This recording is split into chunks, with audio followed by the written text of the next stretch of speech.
Fala, minha loba maravilhosa, seja muito bem-vinda a mais um episódio do Papo de Loba. Eu sou Amanda Maieron, terapeuta, psicanalista, especialista em neurociência comportamental e eu estou aqui para te ajudar a desenvolver autoestima, autoconfiança e viver relacionamentos saudáveis. Começando pela relação mais importante de todas, que é a sua com você mesma, né, minha loba? Tivemos um pequeno atraso, né, no episódio dessa semana, que é para ser toda quinta-feira, hoje é um sábado. Ah, loba, como assim? Às vezes vai acontecer, infelizmente, né? Tem coisas que não temos controle, mas olha só como a energia é perfeita, porque hoje de manhã fiz uma mentoria em grupo que me trouxe muitos insights sobre esse tema que eu quero falar e que eu já queria falar antes. Ontem eu gravei e estava pronto, porém fiz a mentoria de manhã e pensei, nossa, não, mas isso aqui é importante trazer também. Então eu estou aqui regravando para garantir a qualidade deste conteúdo na tua mesa maravilhosa. Então valeu a pena a espera.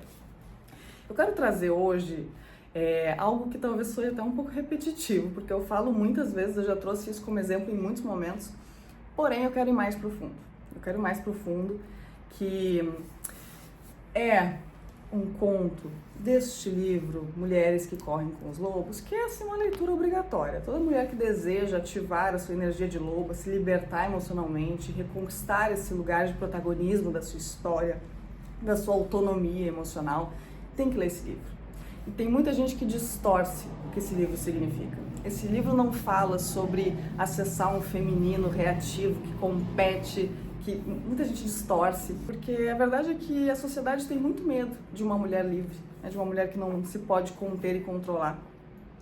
Então, esse livro acaba sendo muito distorcido por isso. E não é uma leitura fácil, não é uma leitura que a gente está adaptado também. Diferente dos outros livros, Mulheres que Correm com os Lobos não traz um conceito fechado dentro de um comportamento. Ele trabalha com imagens arquetípicas que faz com que a gente identifique respostas dentro desse espaço que ela dá. Vai ser muito confuso eu tentar explicar dessa forma, só confia em mim que é um livro mágico, tá? É um livro mágico, ele transforma vidas.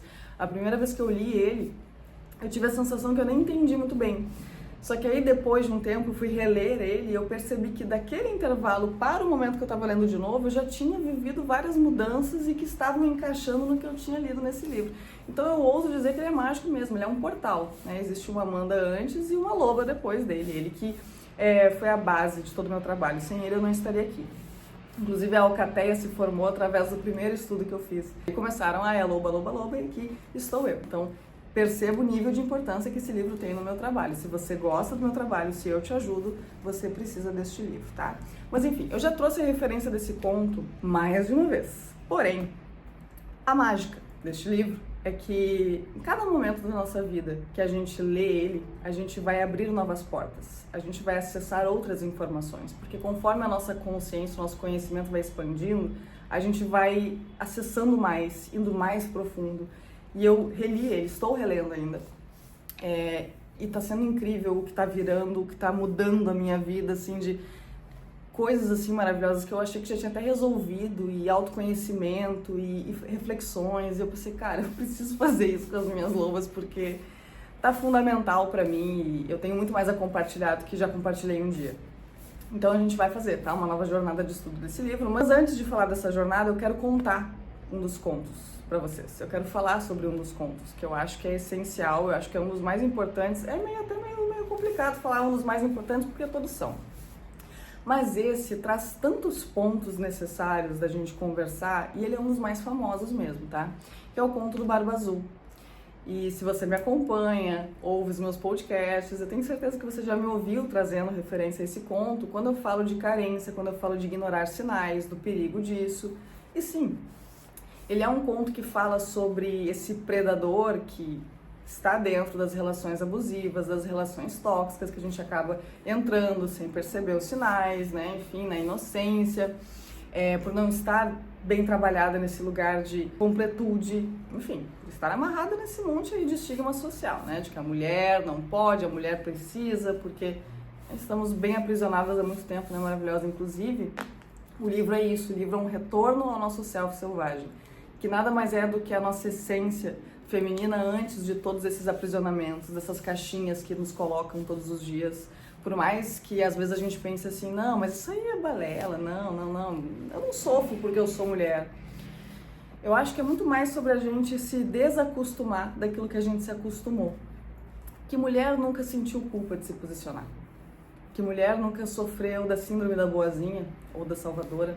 Que mulher nunca romantizou o autossacrifício ou que achou que a sua felicidade estava em um relacionamento? Que sentiu culpa por estar bem sozinha? Que muitas vezes insistiu em relacionamentos fracassados e falidos porque realmente achava que ali era onde ela precisava ficar. Dentro de estudos, a dependência afetiva, a dependência financeira é muito maior para as mulheres. E isso tem um porquê, tem uma causa sociocultural. Então, sim, é inquestionável, contra fatos não há argumentos, que nós, mulheres, precisamos resgatar muita coisa que nos foi tomada. E é essa a proposta desse livro. É resgatar o que é nosso, é resgatar essa conexão, essa libertação emocional, né? Esse lugar de ser uma loba maravilhosa, nada menos do que isso. Então, sim, eu já trouxe esse conto em muitos momentos quando eu estava falando sobre isso, sobre essa carência, essa dependência afetiva, essa falta de conexão com nós mesmos, completude, etc, etc. Porém, eu quero ir mais profundo. Eu acho que a gente tem que ir mais profundo. E eu quero trazer isso mais profundo para vocês. Independente se você vai estar na jornada ou não, eu quero que você beba desta fonte maravilhosa, pelo menos deste capítulo, entre 14, para várias fichas caírem aí. Não subestime o poder que esse episódio tem. Pode te poupar muito tempo de terapia, tá? Vai por mim. Vou contar o conto. Porque pode ser que você nunca tenha lido, ou se você já leu, você, né, talvez precise refrescar a memória. Então eu vou falar de forma resumida, né? Talvez não fique perfeito e 100% fiel, porém darei o meu melhor. Barba Azul é como era conhecido um mago fracassado que morava numa cidadezinha lá e todo mundo achava ele meio esquisito por conta da barba azul. Ele tinha uma barba azul índico, assim, uma coisa meio esquisita, uma coisa assim, sabe? Todo mundo achava ele meio estranho, assim, uma coisa meio, né? E este Barba Azul, ele estava cortejando 3 irmãs. Ele queria casar com alguma delas. E aí, com esse objetivo de cortejá-las e conquistar alguma delas, ele faz um convite, ele propõe um piquenique, um passeio no parque, na floresta, e as irmãs aceitam. Quando ele chega para buscar essas irmãs, ele chega naquele jeitão, né, maravilhosa, com cavalos enfeitados e toda aquela coisa do banquete, mostrando posses, né, mais ou menos isso. E as irmãs ficam, uau, nossa, que legal, né? Vamos lá, vamos pro passeio, piquenique, floresta e tal. As irmãs mais velhas olharam para aquilo e falaram, tá, não, algo não me cheira bem aqui, tô fora. A irmã mais nova já se deixou ludibriar. A irmã mais nova, mais inocente, aquela coisa toda, ela viu tudo aquilo e pensou, não, uma pessoa ruim, como as pessoas acham que ele não faria isso que ele fez agora. E ela ficou encantada com aquilo que ele mostrou para ela. E o que ela pensou? Eu acho que a barba dele nem é tão azul assim. Explicativo. Ela casou com Barba Azul. Foram morar em seu belíssimo, enorme castelo, até que um dia ele fala para ela, esposa, estou indo viajar. Pega aqui as minhas chaves, fica à vontade para desbravar tudo que você quiser, todos os cômodos, menos um. Essa chave aqui não. O cômodo dessa chave você não está autorizada a entrar. Todo o resto sim, essa não. Ela, ok, obedeceu, entendi, combinado, boa viagem. Um belo dia as irmãs mais velhas foram visitar a irmã mais nova enquanto Barba Azul estava em sua viagem. Irmãs, vamos passear pelo castelo, vamos conhecer os cômodos, ele autorizou que a gente passeasse por aí, etc, etc. E elas foram, né? Chavezinha, portinha, olhando tudo, vasculhando tudo, até que chegaram em uma última porta. Quando chegaram nessa última porta, a irmã travou e falou, ih, essa aqui não dá, essa aqui é a porta que ele não deixou a gente entrar. As irmãs mais velhas olharam para a irmã mais nova e pensaram assim, não, peraí, como é que é? Como assim? Agora eu quero saber o que tem ali, né? Despertou aquela curiosidade. E tem coisa aqui, né? Não cheirou bem. A irmã mais nova se deixou vencer pela curiosidade dela. Quando abriram a porta, se depararam com uma cena de filme de terror. Era ossos, crânios empilhados, sangue, poças de sangue por tudo, uma coisa horrorosa, desesperadora. Meu Deus, socorro, fecha a porta, tranca a porta, e agora, socorro, o que eu faço? A irmã mais nova olhou para a chave e viu que a chave estava sangrando. Pensou, meu Deus do céu, a chave vai me acusar, ele vai ver a chave sangrando, ele vai descobrir que eu abri a porta, eu preciso parar o sangue dessa chave, essa chave não para de sangrar, a chave vertendo sangue, maravilhosa, escorrendo sangue da chave. E ela tentou de tudo, ela tentou cauterizar, ela botou no fogo, tudo que ela podia fazer na tentativa de estancar o sangue da chave, ela tentou e nada funcionava. Nisso, chega a Barba Azul. Ela desesperada, meu Deus, a chave, ele vai descobrir, tocou a chave para dentro do armário, fechou a porta e seja o que Deus quiser. Barba Azul entrou no castelo e perguntou: e aí, esposa, como é que foi? Aproveitou, curtiu, né? Como é que foram esses dias aí, minha ausência? Não, marido, tudo bem, tudo certo, né? Ficou tudo sob controle. Então me devolva as minhas chaves. Ela devolveu o molho de chaves e ele prontamente deu falta da fatídica, né, daquela. Onde está a minha chave? Ai, marido, desculpa, eu devo ter perdido, deve ter caído, meu Deus, que desastrado. Ele: não, você me desobedeceu. Você abriu a porta, não abriu? Você me desrespeitou. Pois agora você vai se juntar às outras naquele cômodo. Desespero. E aí ele pegou ela pelos cabelos, jogou ela contra o armário, perceberam que estava vertendo sangue daquela porta, aquelas chaves correndo sangue, porta fora. Abriram a porta, os vestidos de seda, todos manchados de sangue, uma coisa horrorosa. Ela falou: ok, eu vou aceitar o meu destino, beleza. Só me dá um tempo, me dá um momentinho só pra eu, enfim, me resolver com Deus, fazer minha oração, minha prece, enfim. Deixa eu só fazer isso. Eu falei: ok, vou te dar esse tempinho aí pra isso. Ela correu e obviamente o que ela quis foi tentar ajuda.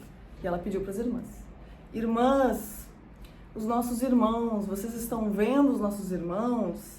As irmãs respondiam: sim, nossos irmãos estão vindo. Irmãs, vocês estão vendo os nossos irmãos? Os nossos irmãos estão vindo, calma, eles estão vindo. E aí vendo aquele redemoinho de areia se aproximando, irmãs, e assim elas ficaram. Até que os irmãos chegaram, empunhando suas espadas, naquela força, naquela energia violenta, entraram no castelo e ó, acabaram com a vida de Barba Azul. Um conto.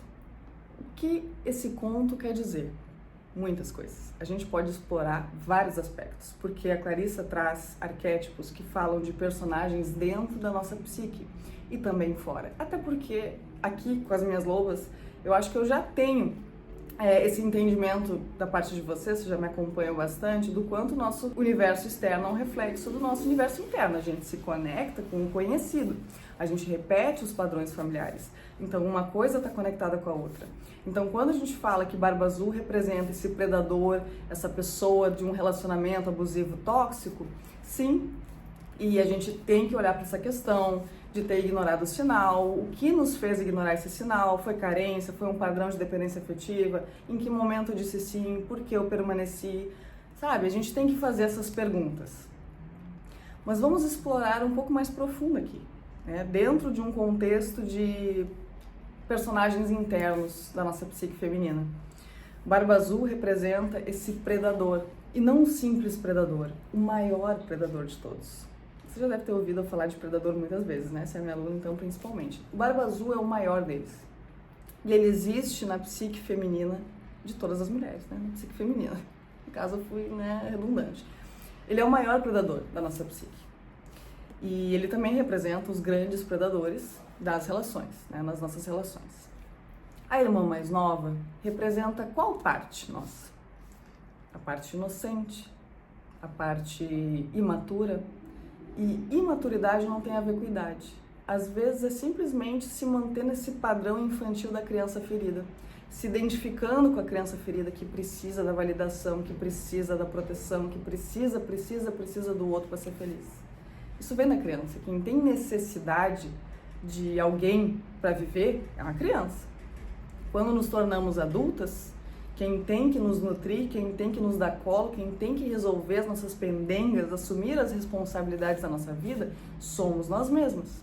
E nós mulheres somos pouquíssimo incentivadas a isso. Então essa irmã mais nova, ingênua, nada mais é do que essa parte realmente que está conectada com essa parte infantil cheia de ferida e que por isso acaba caindo muito facilmente na história desse Barba Azul, desse predador dentro da gente. Barba Azul é um mago fracassado. Isso significa que ele não conseguiu brilhar em algum momento.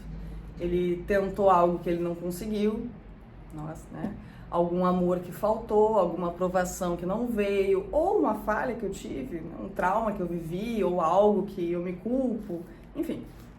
É uma parte nossa que assumiu esse medo de assumir o poder, essa versão que se frustrou, ou que carrega a culpa, a sensação de não merecimento, então não nos permite brilhar. tem medo disso. Eu não quero que você brilhe, eu não quero que você conquiste, você não merece, ou se você aceitar, você vai perder. Então é exatamente aquilo que eu sempre falo pra vocês, é a voz predatória, é a voz sabotadora. Barba Azul representa isso dentro da gente. E todas nós temos esse predador dentro de nós. Porque de qualquer forma nós fomos aprisionadas. De qualquer forma nós temos todo um contexto sociocultural que faz a gente acreditar que a gente precisa corresponder àquelas expectativas, ser a boazinha, se sacrificar, isso e aquilo somente por sermos mulheres, né? Por termos passado aí por esse processo de domesticação como os lobos foram. Os lobos foram animais domesticados para servir ao ser humano e eles foram retirados da sua natureza, a sua essência contida e se tornaram os cães que a gente conhece hoje. Então o cão, o cachorro, inclusive amamos de paixão, amamos, né? Eles nada mais são do que, né, parentes muito distantes dos lobos. Começaram assim, né? Começou assim. Agora do nada uma aula de biologia aqui para vocês. Então é isso, quanto nos privaram, né, dessa nossa essência, nossa verdade, porque a gente cresce aprendendo a como ser, como se comportar, né? Não dão nem espaço pra gente se encontrar. Então só por isso ele já é inato, independente de realmente eu ter vivido na minha infância uma relação saudável com os meus pais, não houve nenhum tipo de falta e nem de excesso, porque excesso também é um problema, acaba de uma certa forma sempre existindo esse predador, porque na própria adolescência a gente tem uma fase de desafiar o nosso bem-estar. Então a gente aprende, a gente cresce através das nossas experiências e essa própria prisão que a gente vive por muito tempo traz essa energia de rebeldia, de fazer escolhas ruins, de estarmos desconectadas da nossa essência, da nossa intuição, justamente por esse aprisionamento, né? É muito complexo, maravilhosas. Percebam que é muito complexo. Eu tô tentando resumir tudo em um único episódio do podcast, mas vamos lá, vai dar tudo certo. O que a gente tem que entender? Barba Azul representa esse predador dentro de todas nós. Ele se manifesta. Que mulher não tem uma voz autossabotadora dentro de si? Vamos começar por aí. Ah, lobo, mas homens também, sim, mas aqui a gente tá falando da psique feminina, tá? Porque envolve outras questões. Bora lá, vem comigo. As irmãs mais velhas representam o quê? A intuição. A nossa parte, que também é inata, que é esse feeling, que mulher que não é extremamente intuitiva, que nunca farejou uma coisa que pensou assim, cara, não sei como eu sabia, mas eu sabia. Tá sempre ali, isso aí tá sempre ali. As irmãs mais velhas representam essa intuição. Foram as vozes que disseram, não vou me deixar enganar por isso aqui, essa pessoa continua sendo esquisita, algo não me cheira bem. Foi ela que instigou a curiosidade da irmã mais nova a olhar o que tinha atrás da porta. Não, como assim não pode olhar o que tem ali?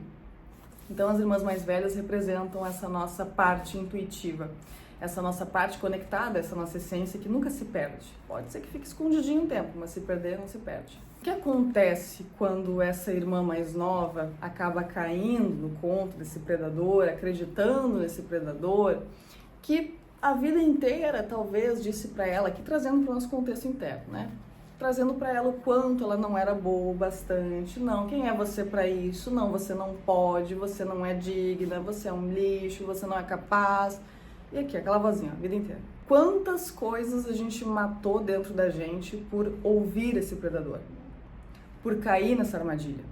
Por estarmos tão desconectadas de quem realmente somos a ponto de se identificar com as nossas feridas? Com a forma como as pessoas que nos machucaram fez a gente acreditar que éramos. Quanta coisa a gente perdeu, quanto tempo, quantos projetos não iniciados por baixa autoconfiança, por falta de autoestima, quanta coisa a gente matou. Isso é representado pelas esposas naquele quarto.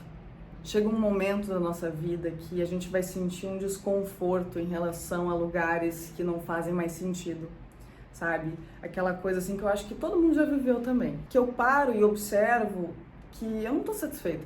Eu não tô satisfeita com os meus relacionamentos, eu não tô satisfeita com a minha vida profissional, eu não tô me sentindo valorizada, tá faltando alguma coisa, e eu cansei de tentar buscar no externo e eu fico ali repetindo o padrão, repetindo o ciclo. Naquele momento vem uma intuição e fala, tem algo aí que a gente tem que olhar. A gente precisa encarar a verdade. E aí é aquele momento que bate e que precisa bater, na verdade. A curiosidade de olhar o que está atrás da porta. As chaves representam as perguntas que a gente tem que se fazer. Que é exatamente essas que eu fiz você se questionar. De quantas coisas será que eu abri mão?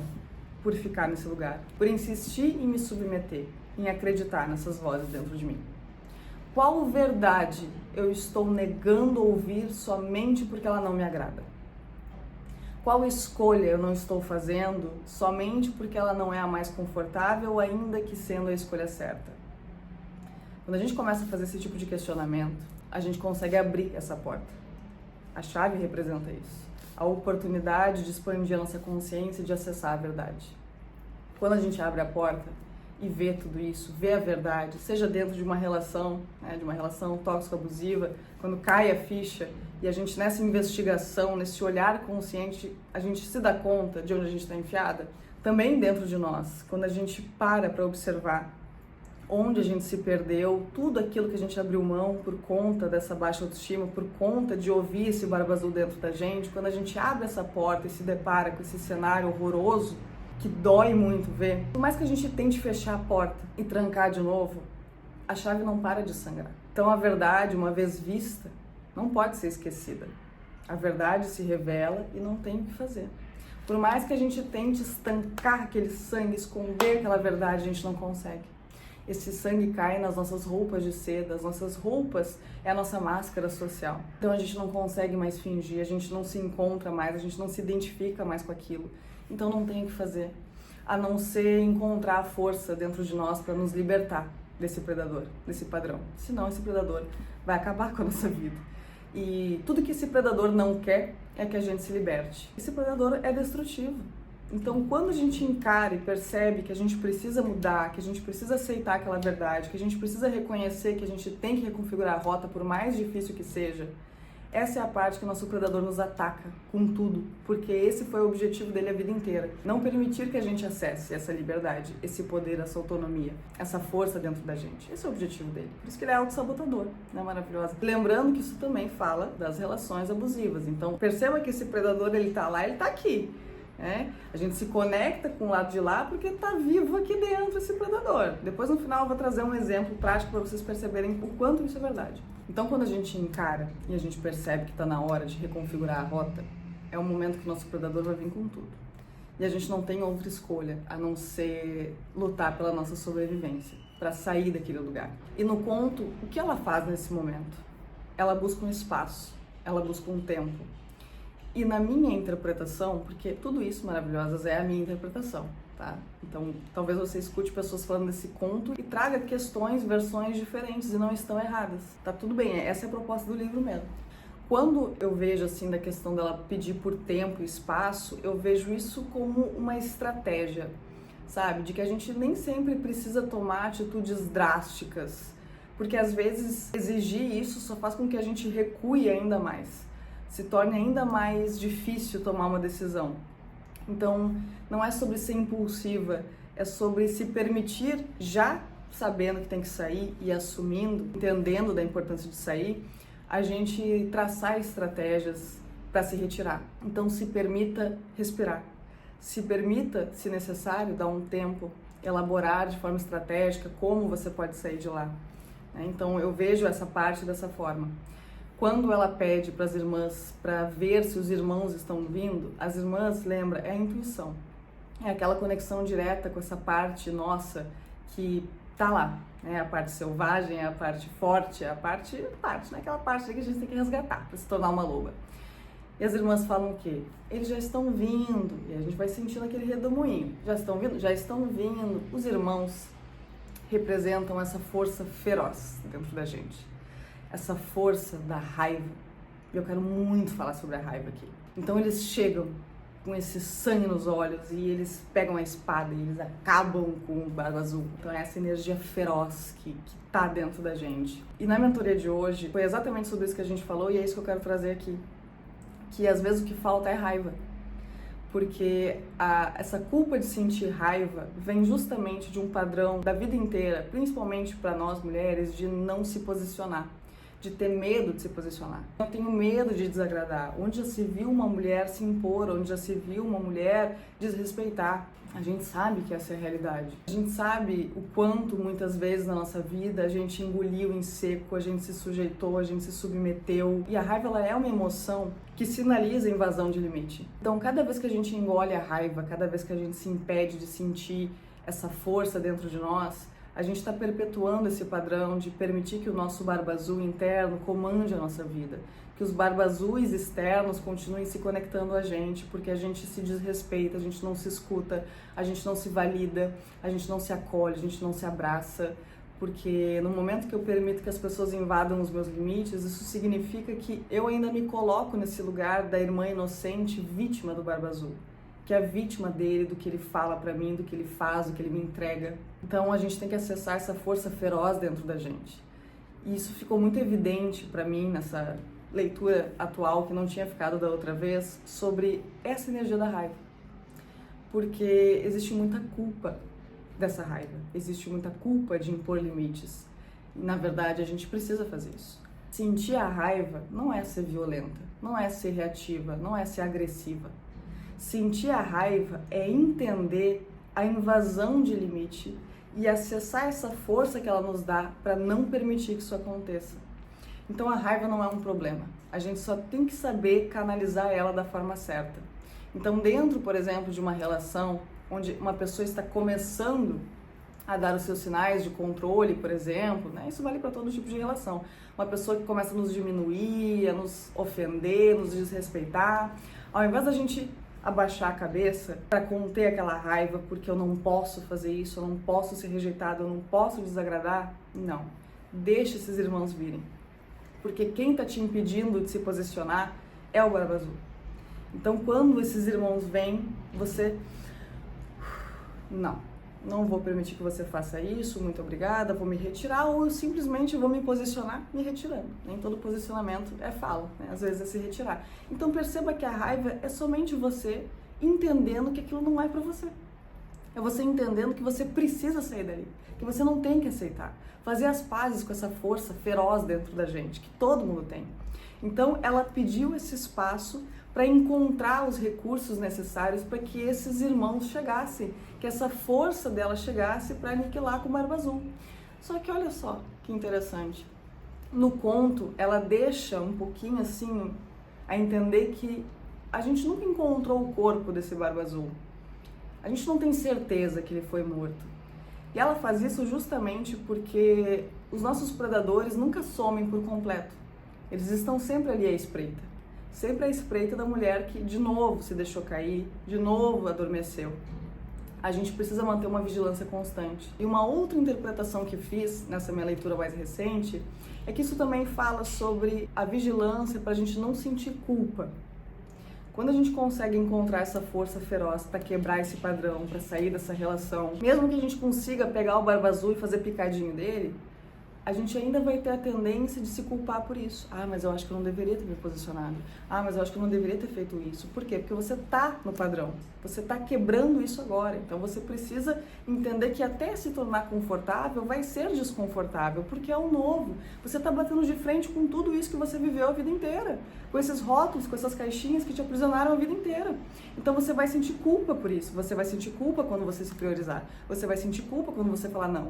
Você vai sentir culpa quando você não permitir que as pessoas desvalidem as tuas inseguranças, os teus medos, etc, etc. Então a gente tem que manter a vigilância para ver se esse barba azul não vai voltar. Porque ele pode voltar nesse formato, de fazer você se sentir culpada por ter acessado essa força que não fez nada menos do que te proteger de uma situação extremamente destrutiva. Então, olha como a gente pode ir muito mais profundo. Muito mais do que uma carência, uma inocência que ignora sinal e entra na toca ali do predador. Isso só mostra pra gente que esse é o tipo de coisa que é um sintoma de algo muito maior. Porque o predador do lado de fora se conecta com o predador do lado de dentro, porque a gente se identifica com esse lugar. Tanto tempo de aprisionamento, de agressões, violências psicológicas que a gente faz com nós mesmos por tanto tempo que a gente nem estranha quando isso acontece do lado de fora. E agora, só pra gente finalizar, trazendo o exemplo prático que eu falei que eu ia trazer, recentemente uma amiga minha, que não é mais amiga, se tornou conhecida porque a vida acabou separando os nossos caminhos e finais de ciclo acontecem, né? Maravilhosas, faz parte. Só que essa pessoa era muito minha amiga. E naquela época, ela compartilhava muito comigo em relação a inseguranças que ela tinha. Sobre ser uma mãe solo, sobre ela não conseguir administrar o dinheiro dela, a empresa dela sempre assim, naquela coisa assim, sabe, enfim. Ela trazia reclamações e insatisfações em relação a ela, e sempre de um lugar assim, não construtivo de vou buscar melhorar nisso, mas no sentido de se diminuir, se botar lá embaixo, sabe? E alimentando essa sensação de eu sou um lixo, eu sou carente, ninguém vai me querer, etc, etc. Recentemente eu encontrei com umas amigas em comum que me contaram que infelizmente ela está no momento vivendo uma relação super abusiva, super tóxica com uma pessoa. E quando elas começaram a me relatar o que elas ouviam, da forma como ele falava com ela e do que ela contava também, eu percebi que ele pegou ela na manipulação justamente por trazer o que ela já acreditava. Então, por exemplo, não, você é uma mãe solo, nenhum homem vai te querer, mas eu quero. Então ele pegou a fragilidade que ela tinha para mostrar para ela, porque conectou com a verdade dela, entende? E aí a questão da grana também, porque você não se organiza, mas pode deixar que eu organizo para você, me dá o seu cartão que eu vou controlar os seus gastos. E ela nem achou isso ruim, porque ela precisava que alguém resgatasse ela, que alguém resolvesse aquilo. E na verdade ele estava destruindo com a vida dela, né? E ela não enxerga isso. Na verdade, no início ela até enxergou, porque elas me contaram que ela falou, não, mas eu sinto que tá me manipulando. Mas ela ignorou. Ela achou que a barba não era tão azul assim, porque ressoou com a parte dela, desconectada da força dela, da autoestima dela, da intuição dela, que gritou e ela ignorou. Então isso fala da importância de lutar contra o barba azul dentro da gente, para que a gente não ressoe com esse tipo de lugar, para que a gente não se submeta a essas situações por estar identificada com uma voz dentro da gente que não representa o que somos. A gente precisa parar de dar força para essa voz, a gente precisa aprender a combater essa voz. E sempre que perceber que algo não está fluindo, que algo não está indo como a gente gostaria, sentir aquele desconforto, pegue as chaves na mão. As chaves são as perguntas. Faça as perguntas. Que verdade eu estou ignorando, que eu já sei, mas que eu não quero aceitar porque me dói? Qual decisão eu preciso tomar que eu tô fingindo que eu não sei, mas na verdade eu não quero aceitar? Do que eu tô com medo de encarar? De qual conhecido tá sendo assustador soltar, mesmo que eu reconheça que tá sendo destrutivo para mim?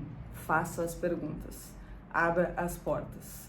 E encontre essa força feroz dentro de você para soltar. E lembre que quando você encontrar a verdade, é aí que o predador vem com tudo para cima de você. Mas você tem o que você precisa. Você tem essa força feroz dentro de você para se libertar. Viu, maravilhosa? Quanta coisa preciosa a gente acessou em um único conto desse livro maravilhoso? E ouso dizer que a gente poderia cavar ainda mais. Então, deixa eu te convidar a fazer um estudo atualizado, muito mais profundo desse livro comigo. A jornada Correndo com os Lobos, que inclusive não somente as aulas de estudo, uma aula para cada capítulo, tá? Bem profundo. E profundo não somente porque a Loba está muito mais consciente hoje do que a última vez que fez, mas também porque eu estou criando exercícios pra gente fazer, inspirados em cada capítulo para a gente ir ainda mais profundo, identificar ainda mais fácil dentro do nosso contexto. Olha só que maravilha! Então, mesmo que você já tenha lido, vem de novo, maravilhosa, vem de novo comigo, porque eu tenho certeza que muitas outras chaves vão virar. E se você nunca leu e esse livro te chamou nesse momento, então a hora é essa. Vem comigo, maravilhosa, eu vou deixar o link aqui na descrição, tá, do episódio ou desse vídeo no YouTube, pra gente estudar cada um dos capítulos e acompanhar essa leitura junto comigo, tá bem? Espero que esse episódio tenha te ajudado, minha loba maravilhosa. Se te ajudou, compartilha com as amigas. Olha eu segurando o livro aqui, ó. Ai, eu sou apaixonada. Compartilha com as amigas, deixa teu comentário aqui embaixo e eu te vejo no nosso próximo episódio.